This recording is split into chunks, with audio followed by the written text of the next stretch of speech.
Hello दोस्तों, स्वागत है आपका the vision UP PCS channel में। मेरा नाम है शिवम चहल। आज हम बात करेंगे ऑप्शनल सब्जेक्ट के बारे में। मैंने पिछली वीडियो में 5 जो सब्जेक्ट थे उनको कवर किया था। आज मैं 4 और सब्जेक्ट जो हैं उनको कवर करूंगा। तो चलिए शुरू करते हैं। दोस्तों, आज के जो हमारे ऑप्शनल सब्जेक्ट हैं वो हिंदी साहित्य, इतिहास, दर्शन शास्त्र और राजनीति विज्ञान। और इसके साथ में हम पता लगाएंगे इसमें कौन सी बुक्स इंपॉर्टेंट हैं, नोट्स किसके चाहिए और हमारी स्ट्रेटेजी क्या होनी चाहिए किसी भी सब्जेक्ट को अच्छे से तैयार करने के लिए। दोस्तों, जो सबसे पहला हमारा सब्जेक्ट है वो है हिंदी साहित्य। हिंदी साहित्य क्यों लिया जाना चाहिए? तो देखिए, जीएस में तो आपको इसका फायदा नहीं मिलता है।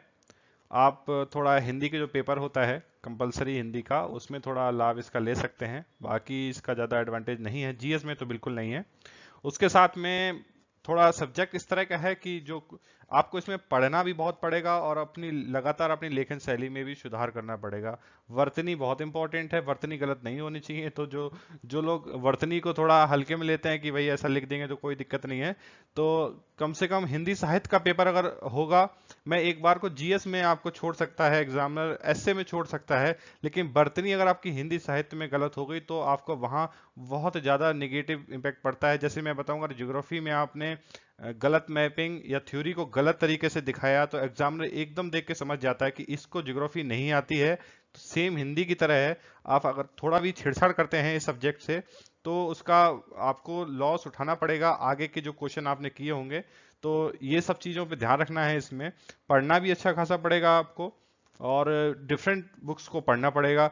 बहुत सारे जो जितने लेखक हैं उनको पढ़ना है, समझना है अच्छे से, और उसके बाद में आपको लेखन शैली में लगातार मेहनत करनी है और लिखना है। थोड़ा बड़ा सब्जेक्ट है और टाइम लगता है इस सब्जेक्ट में भी। करीब मैं जैसे पेपर जिस तरह से बन रहा है, आप अगर आपने हिंदी कभी नहीं लिया है पहले, तो आप ये कहें कि 6 महीने पढ़ूं और मैं मेंस देने बैठ जाऊंगा और मेरा थोड़ा ठीक ठाक हो जाएगा, तो क्वेश्चन आपसे छूट जाएगा। क्योंकि जिन लोगों से मेरी बात हुई है, अगर 2 साल 3 साल तक उन्होंने लगातार पेपर दिया है, कुछ जैसे इस साल हो गया है कि उन लोगों से 2 क्वेश्चन नहीं हो पाए, दो लॉन्ग क्वेश्चन को छोड़ने पड़े थे। तो ये चीज़ है कि आपको थोड़ा टाइम टेकिंग तो है ही है। क्लास करेंगे तो जैसे मैंने बताया था, क्लास करेंगे तो भाई 2 साल लग जाएगा। 2 साल से पहले तो नहीं करने देगा कोई भी आपको टीचर। तो क्लास करेंगे तो 2 साल लगेगा, खुद से तैयार करेंगे 6 महीने में हो सकता है। उसके साथ साथ लगातार मेहनत करनी पड़ेगी। और जो नंबर आ रहे हैं एकदम औसत नंबर आ रहे हैं। स्केलिंग जब होती है तो लॉस होता है, एडवांटेज स्केलिंग का इसमें नहीं है। मैंने मार्कशीट दिखाई थी उन दोनों वीडियोस की, जो मैंने किस सब्जेक्ट में कैसे नंबर आ रहे हैं, उनका लिंक में मैं नीचे आपको डिस्क्रिप्शन में लिंक दे दूंगा। और साथ में जो इससे पहले जो 5 सब्जेक्ट की वीडियो मैंने बनाई थी उनका भी मैं डिस्क्रिप्शन में नीचे कमेंट बॉक्स में आपको लिंक दे दूंगा। तो ये है कि आप वहां से देख सकते हैं। दूसरा एक बात और मुझे कहनी थी हिंदी के बारे में, स्पेशली नंबर नहीं आ रहे हैं जैसा देखा जा रहा है पिछले 1-2 सालों से। और साथ में यूपीएससी में थोड़ा एडवांटेज हो जाता है आपको, एक साहित्य होने की वजह से एक तरह से अलग तरह से कॉपी चेक करते हैं कि भाई हिंदी साहित्य की कॉपी है ये। तो वहाँ थोड़ा अगर आप थोड़ी मेहनत करते हैं तो ये सब्जेक्ट बहुत लाभदायक है यूपीएससी में आपके लिए।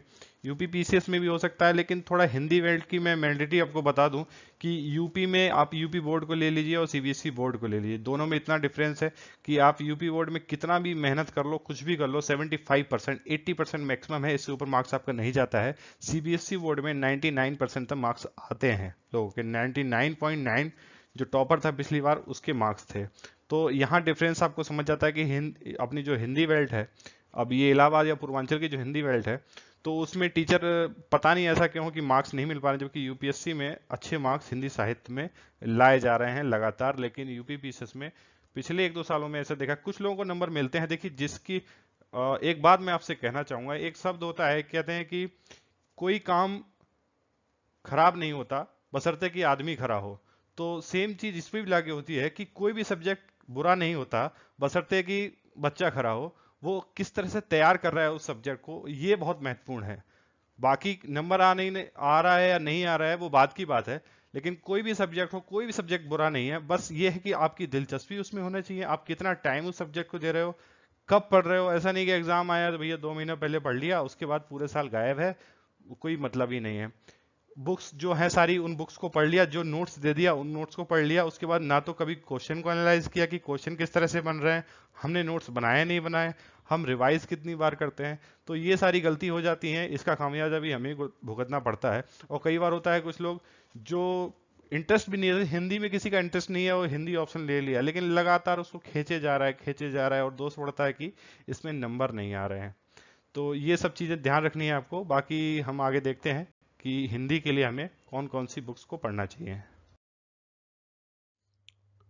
दोस्तों, हिंदी साहित्य के लिए हमें क्या पढ़ना चाहिए, इसके लिए हम देखते हैं। ये जो बुक्स मैंने पता लगाई हैं वो अपने फ्रेंड से पता लगाई हैं, क्योंकि अब आप खुद समझदार हैं कि इतना सब्जेक्ट एक साथ मैं तो तैयार कर नहीं सकता इनको। तो इसमें अगर ये बेस्ट नहीं, मैं नहीं कह रहा ये सबसे बेस्ट है, अगर आपको कुछ इनसे भी ज़्यादा अच्छी लगे तो आप चेंज कर सकते हैं इसमें। बाकी मेरे पास जो अवेलेबल है वो आपको बता रहा हूँ। खड़ी बोली का प्रारंभिक स्वरूप नीलेश जैन कोई है, इनकी एक पुस्तक आती है, इसको ले लें।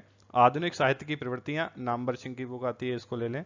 कबीर परमानंद श्रीवास्तव, जायसी आकलन के आयाम सदानंद शाही, निराला रचित राम की शक्ति पूजा भाष्य डॉक्टर सूर्य प्रसाद दीक्षित, जयशंकर प्रसाद, विश्वनाथ प्रसाद तिवारी, हिंदी आलोचना 20वीं शताब्दी डॉक्टर रेवती रमण, प्रसाद और स्कंदगुप्त डॉक्टर रेवती रमण, त्रिवेणी आचार्य रामचंद्र शुक्ल। दोस्तों आगे है मोहन राकेश, आषाढ़ का एक दिन, गिरीश रस्तोगी, कबीर के शब्द डॉक्टर सुखदेव सिंह, महाभोज मूल्यांकन के परिप्रेक्ष्य सदानंद शाही, भ्रमर गीत सार आचार्य रामचंद्र शुक्ल। इग्नू के नोट्स आपको पढ़ने हैं, 11th-12th की एनसीईआरटी हिंदी साहित्य की पढ़नी है। और नोट्स आपको जो लेने हैं, आप दृष्टि कोचिंग के नोट्स ले सकते हैं, दिव्य कीर्ति सर पढ़ाते हैं। दिल्ली में ये नोट्स मिलते हैं, आप इलाहाबाद का तो मुझे नहीं पता, आप दिल्ली से मंगा सकते हैं इस नोट्स को। अच्छे नोट्स हैं इनके। अब साइड कोचिंग तो नहीं पढ़ाते, ये वीडियो कॉन्फ्रेंसिंग से साइड पढ़ाते हैं या वीडियो से पढ़ाते होंगे। कोचिंग अब नहीं देते, हिस्ट्री मतलब इसका हिंदी का पहले पढ़ाते थे। इनका नोट्स ले लें आप। दोस्तों आगे है 4 उपन्यास, गोदान प्रेमचंद, दिव्या यशपाल, मैला अंचल रेणु, महाभोज मन्नू भंडारी। और 3 नाटक आपको पढ़ने पड़ेंगे, भारत दुर्दशा भारतेंद्र हरिश्चंद्र, स्कंदगुप्त जयशंकर प्रसाद, आषाढ़ का एक दिन मोहन राकेश, निलय निबंध निलय डॉक्टर सत्येंद्र, कुरुक्षेत्र दिनकर, और भारत भारती मैथिली शरण गुप्त। दोस्तों ये रहा हिस्ट्री का, तो आपको इन बुक्स को देखना है। दोस्तों आगे है इतिहास क्यों लिया जाए। तो जीएस में आपको डेफिनेटली फायदा मिलता है, आपको प्री में फायदा मिलेगा, करीब 25 से 30 क्वेश्चन आ जाता है।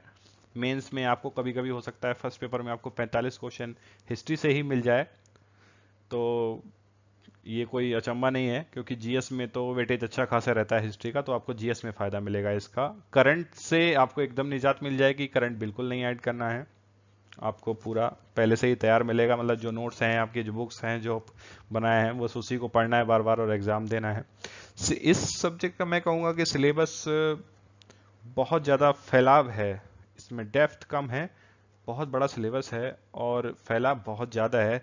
जैसे फैलाव के लिए मैं आपको समझाऊं, जैसे अब आपका मुगल काल हो गया, तो मुगल काल में या फिर कितने जो शासक थे उनको याद रखना है, फिर उनके प्रशासन को याद रखना है, फिर उनकी आर्थिक व्यवस्था किस तरह की थी, कानून उसमें क्या थे, धार्मिक सुधार उस टाइम क्या हुए थे, और फिर वॉर हो गया। तो ये सारी चीजें, फैलाव बहुत ज्यादा है, आपको बहुत सारे जो प्रशासक होंगे उस टाइम, जो राजा होंगे उस टाइम के, उनको आपको पढ़ना है और याद रखना है। थोड़ा ये हिस्ट्री के साथ में एक थोड़ा ये है कि आप कहानी की तरह उसको ज्यादा लें तो आपके लिए ज्यादा फायदेमंद ये सब्जेक्ट है। जिन लोगों का हिस्ट्री में इंटरेस्ट है वही लोग हिस्ट्री लें, वरना हिस्ट्री की क्लास में तो मैंने देखा है बहुत से लोग क्लास में ही सो जाते हैं कि इंटरेस्ट है नहीं उस चीज में। तो कुछ लोग जीएस के लिए जब पढ़ते हैं तब भी नहीं पढ़ के, यार हिस्ट्री पढ़ने का मन नहीं होता, ज्योग्राफी में बहुत मन लगता है, साइंस में मन लगता है, इकोनॉमी में मन लगता है, कि हिस्ट्री पढ़ना थोड़ा बोर लगता है। तो जिन लोगों का अपना ग्रेजुएशन में रहा हो और इंटरेस्ट उन लोगों का है तो एक अच्छा सब्जेक्ट है, वो लोग अच्छे से इसको तैयार कर सकते हैं। कोचिंग वालों के ऊपर आप रहेंगे तो 2 साल लगेगा, 2 साल तो एवरेज हो सकता है। हिस्ट्री में तो 2 साल से ऊपर चला जाए क्योंकि इसमें बहुत ज़्यादा फैलाव है। और जो नंबर हैं, आप मजबूत पकड़ के साथ में इसमें अच्छे नंबर ला सकते हैं अपने लिए। और लगातार सब्जेक्ट पे आपको मेहनत करनी पड़ेगी। इसमें ऐसा नहीं है कि आप 6 महीने में ही इसको तैयार कर लेंगे। मैं कह रहा हूँ अगर खुद से भी आप तैयार करेंगे तब इसको अच्छे से तैयार होने के लिए आपको 1 साल आराम से लग जाएगा। सब्जेक्ट को आपको टाइम देना पड़ेगा। जो प्रीवियस ईयर के क्वेश्चन बैंक आता है उसको आप देखिए, समझिए कि किस तरह के क्वेश्चंस बन रहे हैं। खुद सेल्फ नोट्स बनाइए अपने खुद के, जिससे क्या होगा, देखिए इसमें बुक्स भी बहुत सारी हैं पढ़ने के लिए आपको। और बुक्स जब भी पढ़ेंगे आप तो एक कहानी की तरह पढ़ेंगे, लेकिन जो इम्पोर्टेंट कुछ चीज़ें ऐसी होती हैं, इम्पोर्टेंट होती हैं, आपको एनालाइज करना पड़ता है उस टाइम के साथ में कि क्या क्या हुआ था, कैसे हुआ था, वो अगर नहीं होता तब क्या प्रभाव पड़ते और उसका प्रभाव आगे क्या पड़ा। तो इन सारी चीज़ों को भी आपको देखना होता है। तो ऑल ओवर एक अच्छा सब्जेक्ट है। बट मैं फिर से यही बात कहूँगा कि इंटरेस्ट आपका है तभी आप ऐसे सब्जेक्ट लें। आप पहले सिलेबस को निकालें, समझें, देखें उसको कि किस तरह से क्या क्वेश्चन आ रहे हैं। तो उसके बाद आप देखें कि भाई मैं इसको कर सकता हूँ, नहीं कर सकता हूँ, तो तभी आप इसको चूज़ करें। और थोड़ा टाइम जरूर लगेगा आपको तैयार करने में, लेकिन एक बार आप अच्छे से तैयार कर लेंगे इसको तो लगातार आप पेपर दीजिए और इसमें नंबर भी आपको ठीक ठाक मिलता रहेगा। स्केलिंग का मैं इसमें कहूँगा एडवांटेज बिल्कुल नहीं है, मार्क्स कम ही हो जाता है, एक एवरेज नंबर इसमें लगातार आ रहे हैं। अब दोस्तों आगे देखते हैं कि इतिहास में क्या पढ़ा जाए। तो आप प्राचीन इतिहास के लिए RS. Sharma old NCERT plus DN. Jha के इनकी बुक आती है, और इग्नू के नोट्स भी आप देख सकते हैं। मध्यकालीन इतिहास के लिए आप old NCERT plus Satish Chandra book, इन दोनों चीज़ों को देख सकते हैं। दोस्तों आगे है इतिहास में आधुनिक भारत में आपको देखना है भारत का स्वतंत्रता संघर्ष, Bipin Chandra old NCERT. Spectrum की बुक आती, बहुत अच्छी बुक है ये, इसको बहुत अच्छे से तैयार करना है आपको, साथ में नोट्स भी बनाने हैं इससे। शेखर बंदोपाध्याय प्लासी से विभाजन तक, इनकी पुस्तक आती है, इसको देखना है। और सुमित सरकार की एक पुस्तक आती है, उसको भी आपको तैयार करना है। दोस्तों आपको वर्ल्ड हिस्ट्री के लिए ओल्ड एनसीईआरटी अर्जुन देव इनकी आती है, उसको देखना है। और अखिल मूर्ति सर के नोट्स आपको देखने हैं। कोचिंग नोट्स में आपको मणिकांत सर के नोट्स आप देख सकते हैं, और मैपिंग की जो बुक आती है मणिकांत सर के नोट्स आते हैं, और स्पेक्ट्रम की एक बुक आती है, इनको भी आप देख सकते हैं। दोस्तों आगे स्वतंत्रता के बाद भारत, बिपिन चंद्रा की जो बुक आती है वो आपको पढ़नी है। और उसके साथ में हिस्ट्री की 2 बाइबल है, इनको बाइबल ही कहा जाएगा तो ज़्यादा सही है। भारत नेहरू के बाद रामचंद्र गुहा की एक पुस्तक है, और एक और बुक है इंडिया आफ्टर गांधी। तो इंडिया आफ्टर गांधी और भारत नेहरू के बाद, इन दोनों बुक्स को भी आपको बहुत अच्छे से पढ़ना है। एक कहानी की तरह है, एक नोवेल की तरह ये बुक है दोनों, और आपको बहुत इंटरेस्टिंग चीज़ें आपको इसमें मिलेंगी। जो आप क्वेश्चन में, ये जो आप जब लिख रहे हो अपना आंसर, तब वहाँ पुट कर सकते हैं। मैं ये नहीं कहूँगा इनसे क्वेश्चन आते हैं, लेकिन बहुत अच्छे आइडियाज़ हैं उस टाइम की, कुछ ऐसी बातें हैं जो आप वहाँ पर एज ए एग्जाम्पल लिख सकते हैं। तो इससे क्या होगा, थोड़ा आंसर को अपने बेहतर बना सकते हैं। दूसरी बात मैं कहूँगा कि जो लास्ट ईयर के जो 10-15 साल के क्वेश्चन आते हैं उन पर प्रैक्टिस कीजिए आप। शॉर्ट क्वेश्चन, जो लॉन्ग क्वेश्चन थे उनको शॉर्ट कीजिए, और जितना ज़्यादा से ज़्यादा हो सके आप क्वेश्चन तैयार करते रहिए। दोस्तों अगला जो सब्जेक्ट है वो है दर्शन शास्त्र। तो हम देखेंगे दर्शन शास्त्र पहले तो क्यों लिया जाए। छोटा सब्जेक्ट है, रिवाइज बहुत जल्दी हो जाता है, अच्छे नोट्स आप इससे बना सकते हैं, करंट से एकदम नहीं जाता है, स्केलिंग में नंबर बढ़ रहे हैं। और जो पिछले टॉपर थे उनका भी, मैं अभी ये तो नहीं कहूँगा कि वो टॉप कैसे किए, लेकिन उनका स्केलिंग में बहुत ज़्यादा नंबर बढ़ा था। तो अच्छा स्केलिंग इसमें हो रहा है, 3 महीने में इजिली तैयार हो जाता है ये। आप कोचिंग के साथ भी 3 महीने में तैयार कर सकते हैं, आप खुद से भी 3 महीने में तैयार कर सकते हैं। बहुत अच्छा सब्जेक्ट है, अच्छे नंबर आ रहे हैं इसमें। और लगातार मैं देख रहा हूँ जितने छोटे सब्जेक्ट हैं उसमें अच्छे नंबर आ रहे हैं। और आप जब भी पढ़िए इसमें नोट्स अपना खुद जरूर बनाइए, जो पिछले सालों के जो क्वेश्चन होते हैं उनको देखिए, और जो लॉन्ग क्वेश्चन आते थे पहले 2 साल, अब 2 साल में चेंज हुआ है, 15 में और 16 में। उससे पहले जब भी आते थे लॉन्ग क्वेश्चन आते थे, जो लोग कुछ क्वेश्चन तो ऐसे थे 15-20 क्वेश्चन ही तैयार करते थे और उसमें से ही वो अपना आराम से 3-4 क्वेश्चन उसमें फंस जाता था और आराम से वो पूरा पेपर हो जाता था। लेकिन अब बिल्कुल ऐसा नहीं है, अब आपको कम से कम 200-300 क्वेश्चन तैयार करने पड़ेंगे। थोड़ा चेंज आया है पैटर्न में, तो आप लगातार कोशिश कीजिए कि जो लॉन्ग क्वेश्चन थे पिछले सालों के, जो लॉन्ग क्वेश्चन थे उनको शॉर्ट कीजिए, एक क्वेश्चन को 3 जगह तोड़िए और उसका 3 जगह आंसर लिखिए। उससे ये फायदा होगा, आप तो एक तरह से मैं तो कहूँगा कि एक आंसर राइटिंग ही हो गया एक तरह से, और बढ़िया से आप फॉर्मेट तैयार कीजिए उसका, तो एकदम टिप्स पे रहेगा आपके। जब भी क्वेश्चन दिखेगा तो अरे यार ये तो मैंने किया था, तो वहाँ आप अच्छे से उसको प्रेजेंट कर सकते हैं। तो इसके लिए बुक्स कौन सी पढ़नी है, चलिए हम देखते हैं। दोस्तों, दर्शन शास्त्र के लिए जो बुक्स हैं वो आपको देखनी है। समकालीन पाश्चात्य दर्शन है, याकूब मसीह की बुक आती है, इनको देखना है। भारतीय दर्शन HP सिन्हा, समकालीन भारतीय दर्शन बसंत कुमार लाल, धर्म दर्शन वेद प्रकाश, सामाजिक राजनीतिक दर्शन OP गोवा। और जो आपको नोट्स देखने हैं आप पतंजलि के नोट्स देख सकते हैं।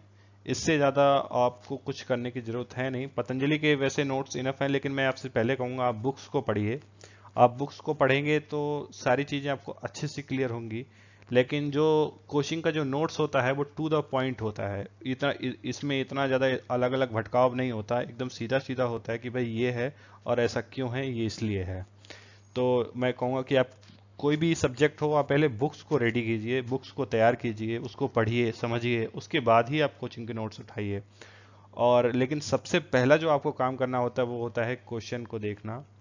आप सॉल्व्ड खरीदें, अनसॉल्व्ड खरीदें, दोनों को देखें किस तरह के क्वेश्चन बन रहे हैं, किस तरह का पैटर्न आने वाला है, तो कैसे क्वेश्चन आते हैं, इस पे मैं अटेम्प्ट कर पाऊंगा कि नहीं कर पाऊंगा, तभी आप सब्जेक्ट को चूज करें। ऐसे नहीं है कि जाके आप डायरेक्ट कोचिंग में बैठ गए या डायरेक्ट मटेरियल खरीद लाए कि नहीं मैं तो यही करूंगा, तो नाम पे ना जाएं, पहले देखें उसको, समझें कि मैं कर पाऊंगा या नहीं कर पाऊंगा। तो बहुत इंपॉर्टेंट है, जैसे मैंने पिछली वीडियो में ही बताया था कि भाई 2-3 साल में एक बार पेपर हो रहा है और आपको बहुत दिक्कत हो जाएगा। अगर सोचिए, देखिए मैं तो ये समझ लीजिए कि पेपर हर साल नोटिफिकेशन आता है, ठीक है नोटिफिकेशन हर साल आता है, नोटिफिकेशन हर साल आता है, लेकिन सिलेक्शन में 2.5-3 साल लग जाता है। सोचिए नहीं हुआ तो 3 साल गया ना, नोटिफिकेशन आने से तो कुछ नहीं होता है। तो इम्पोर्टेंट ये है कि जो करें मन से करें, और एक बार जिसको चुने उसको आगे तक लेके जाएं, क्योंकि बार बार इतना टाइम नहीं होता कि उसको बदलते रहें। आप एक्सपेरिमेंट नहीं कर सकते, एक्सपेरिमेंट करने के चक्कर में 10 साल लग जाएगा। तो यहाँ इंपॉर्टेंट यही है पहले कि आप क्वेश्चन को देखें, अनसॉल्व और सॉल्व आप सबसे पहले खरीदें, नहीं है तो फ्रेंड से मांग लें, वहाँ देख लें। अगर आप नहीं ना ही खरीदें तो ज़्यादा सही है, क्योंकि खरीदा हुआ भी आपको यूथ कंपटीशन का जहाँ तक मुझे पता है 400 रुपये का आता है, सॉल्व पेपर जो आता है उसका, तो बहुत महंगा है। तो पता लगाएं किसी दोस्त के पास हो, तो उससे पहले देख लें, उसके बाद ही किसी सब्जेक्ट को चूज करें। दोस्तों, अगला जो सब्जेक्ट है वो राजनीति शास्त्र है। राजनीति शास्त्र हम क्यों लें, उस पे आपको हम लोग देखेंगे। राजनीति में एक तो ये है कि थोड़ा आपको दिलचस्पी भी होनी चाहिए सब्जेक्ट में। जैसे मैंने जहाँ तक समझा है कि आप इंटरेस्ट आपका हिस्ट्री में और इसमें इंटरेस्ट आपका नहीं है, तब आपको बहुत दिक्कत हो जाएगी, क्योंकि इस चीज़ को लाइटली लेके नहीं कर सकते, एकदम दिल से करेंगे नंबर आपको तभी मिलेगा। तो पहले सबसे पहले तो ये देखिए कि आप इसको कर सकते हैं नहीं कर सकते हैं। एक अच्छा सब्जेक्ट है, पवेड की तरह ही है। और GS में पॉलिटी होने की वजह से GS में आपको फ़ायदा मिलेगा, ऐसे में आपको फ़ायदा मिलता है, बहुत सारे डायमेंशंस हैं इसमें। और स्केलिंग का प्रभाव भी इस पे ज़्यादा नहीं पड़ रहा है, अच्छे नंबर आ रहे हैं इसमें, लगातार अच्छे नंबर आ रहे हैं। और विदेश नीति के जुड़े होने से ये है कि आप करंट पढ़ेंगे तो करंट का लाभ आपको इंटरनेशनल रिलेशन में बहुत सारे जो एग्रीमेंट्स होते रहते हैं, आप करंट में पढ़ते रहते हैं, तो उसमें करंट में अप्लाई करना भी है आपको। अप्लाई को बहुत ज़रूरी है कि आप कोई भी इस तरह का सब्जेक्ट अगर हो रहा है उसमें करंट का थोड़ा भी गुंजाइश अगर है तो आप करंट को जरूर ऐड करिए। एक अच्छा आपको इंप्रेशन पड़ता है, थोड़ा कॉपी को अलग होता है। क्योंकि देखिए जो नॉर्मल चीज़ें होती हैं वो सब लोग, आप सिद्धांत नहीं चेंज कर सकते, आप डेफिनीशन नहीं चेंज कर सकते हैं, आप जो नीतियां हैं आप उनमें बदलाव नहीं कर सकते, लेकिन ये है कि उस तरह की नीति किस देश पे किस तरह से इफेक्ट डाल रही है और करंट में अभी क्या कैसा चल रहा है, भविष्य में क्या होने वाला है। तो एक दूरदर्शिता जो हो किसी किसी भी सब्जेक्ट में और आप अच्छे से उस चीज़ को अप्लाई करेंगे तो जरूर डेफिनेटली आपको फ़ायदा होगा। आपकी कॉपी भी अलग होगी और आपकी कॉपी को वेटेज भी दूसरों से तो ज़्यादा मिलेगा। तो इसमें हमें पढ़ना क्या चाहिए वो हम देखते हैं। और इसमें लास्ट में मैं भूल गया कि आप जब भी सब्जेक्ट को चूज़ करें तो क्वेश्चन जो होते हैं पिछले साल के जो पूछे गए हैं आप उनको देखिए। और सबसे पहले आप यूथ कंपटीशन का आता है इसका सॉल्व पेपर, तो 200 250 300 400 का जितने का भी मिलता है तो उसको आप खरीदें, नहीं तो अपने दोस्त से मांग लें, उसके यहाँ देख लें जाके कि किस तरह के क्वेश्चन आ रहे हैं, मैं इस सब्जेक्ट को कर सकता हूँ या नहीं कर सकता हूँ, तो उसके बाद ही करें। लास्टली मैं यही कहूँगा आपसे कि जब भी पढ़ें नोट्स इसके जरूर बनाएं आप। और चलिए इसके लिए हम बुक्स देखते हैं कि क्या पढ़नी है। दोस्तों राजनीति शास्त्र के लिए आपको एनसीईआरटी 11-12 देखनी है। राजनीतिक सिद्धांत का परिचय ओपी गोवा, राजनीतिक सिद्धांत राजीव भार्गव, वैश्विक राजनीति एंड्रू हेवुड की बुक है, अंतर्राष्ट्रीय संबंध में खन्ना की बुक देखनी है आपको, भारतीय राजनीतिक विचारों की नींव वी आर मेहता, भारत का संविधान लक्ष्मीकांत पॉलिटी की बुक आती है ये, स्वतंत्रता के लिए भारत का संघर्ष बिपिन चंद्रा, भारतीय प्रशासन और राजनीति बी एल फाड़िया। अगला दोस्तों भारत की विदेश नीति पुष्पेश पंत की बुक आती है। ड्यू के बहुत अच्छे टीचर हैं, इनकी बुक आपको पढ़ लेनी है।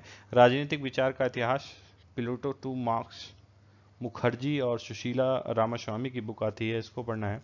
वर्ल्ड फोकस एक मैगजीन आती है।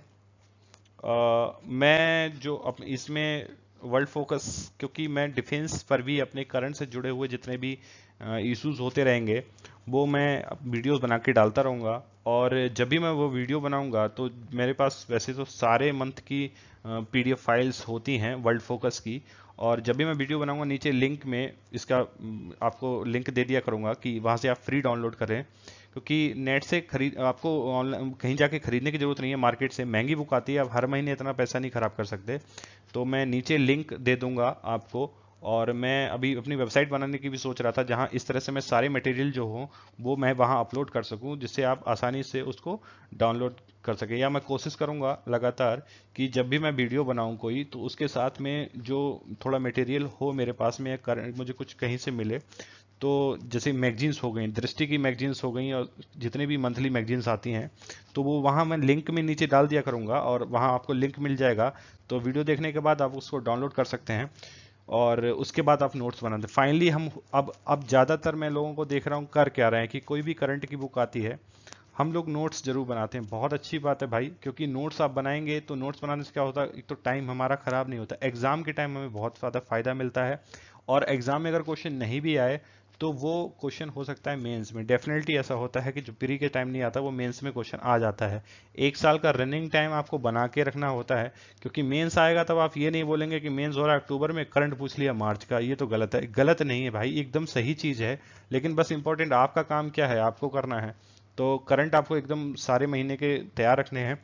तो जो जो मुझे पीडीएफ फ्री मिलती रहेंगी मैं आपको नीचे लिंक में डालता रहूंगा, आप वहां से डाउनलोड करके देख सकते हैं। जिसमें ये वर्ल्ड फोकस मैगजीन बहुत अच्छी आती है और बहुत सारे डायमेंशंस होते हैं वर्ल्ड को लेके इसमें।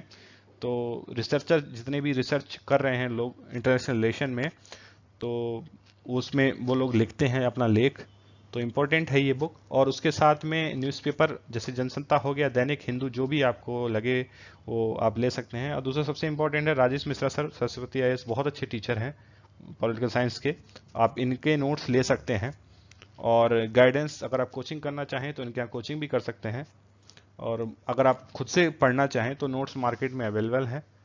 और शायद ये इलाहाबाद भी जाते हो पढ़ाने के लिए, दिल्ली में तो है ही इनका, सरस्वती आईएएस थे, तो इनका आप नोट्स ले सकते हैं।